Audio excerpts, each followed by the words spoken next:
Abigail Adams was a remarkable woman.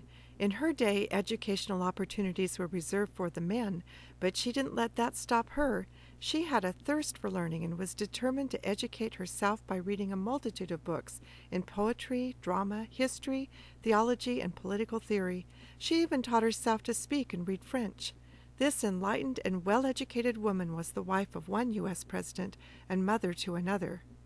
When you read the life stories of history's greatest men and women, you find the same common trait. They were all avid readers. They read widely and pondered deeply and were largely self-educated. If you feel like your brain is getting a bit flabby, we invite you to join us in adding a 15-minute-a-day mind workout to your daily routine.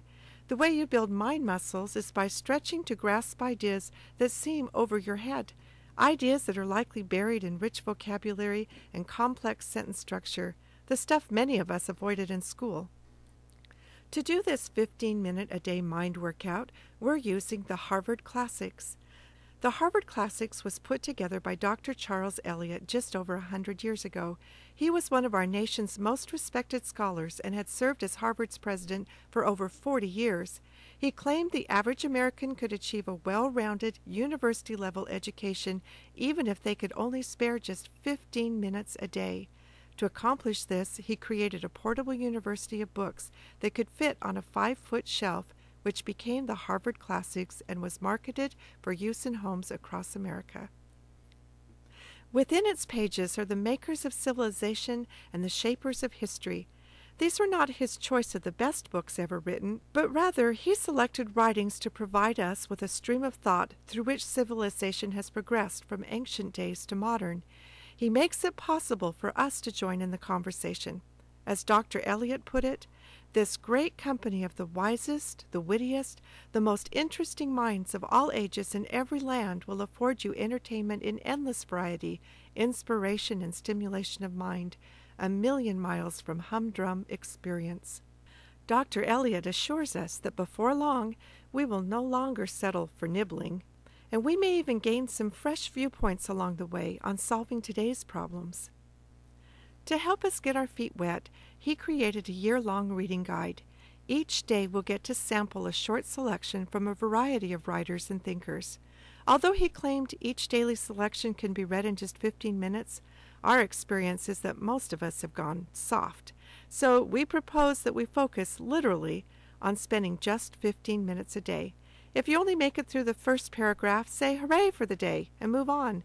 It's still a good brain exercise. We're not pushing for quantity read, but quality. Along the way, take the time to circle a word that's new, look it up, and write the definition in the margin. Some days we may feel like we've read pure Greek, that we'll wonder why we even bothered.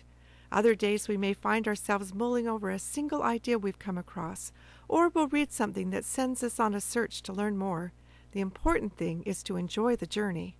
On any given day, the very words you are reading are being read by other women and mothers all across the country. Find a friend and discuss ideas instead of the latest diet. We can learn so much from each other.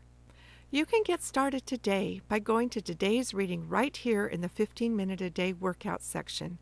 Or, for your convenience, you can sign up to receive a new book each month that has all the readings for that month, so you can carry it around with you and take advantage of moments like when you're standing in the checkout line or waiting for soccer practice to end. Who knows? It could be a great conversation starter with another mother who may recognize the book you're reading because she's reading it too. Be sure and make lots of notes in your book of ideas that strike you or things that you want to learn more about. It's amazing how enjoyable learning becomes when there are no study sheets, tests, or grades to worry about. Oliver Wendell Holmes once said, "A mind once stretched to a new idea never returns to its original dimensions." As wisdom increases among the mothers, so will it increase among the children. When a mother's heart is full of ideas, it naturally spills over into her children, and a child who regularly sees his mother with a book in hand usually becomes a reader too. We believe that's a very, very good thing for a free people.